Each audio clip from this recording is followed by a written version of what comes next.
માતાજી, વિદ્યાર્થીઓની એવી ફરમાઈશ હતી કે રનિંગ સુધારવા માટે શું કરવું જોઈએ. ઈ છે એક સાઇડ જમ્પ અને એક ભાઈ આપડા કરે છે સીટઅપ.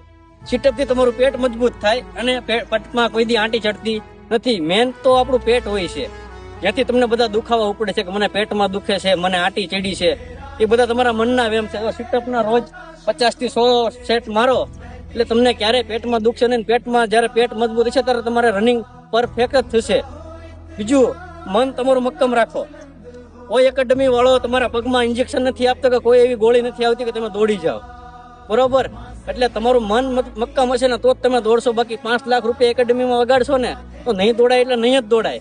એકેડમી વાળો તમને ખાલી સલાહ આપે કે તમે આમ કરો, બાકી તમારા ઉપર છે. એકેડમી વાળો એક પાસ કરવા નથી આવતો. તમને પાસ તો તમારા ખુદથી જ થાવ છો ને. એકેડમી નું નામ ચડી જાય ને બહુ મોટા પોસ્ટર લગાડી દે કે આ એકેડમીમાં આ છોકરો ભણીને દોડીને પાસ થઈ ગયો. એવું કાંઈ નથી.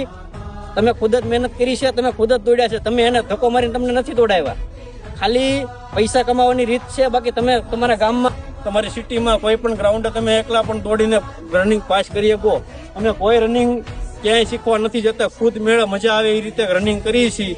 અને જો પોતપોતાની રીતે જ્યાં જો ને છોકરા મહેનત કરે છે અને પોતાની રીતે જ પાસ થાય છે.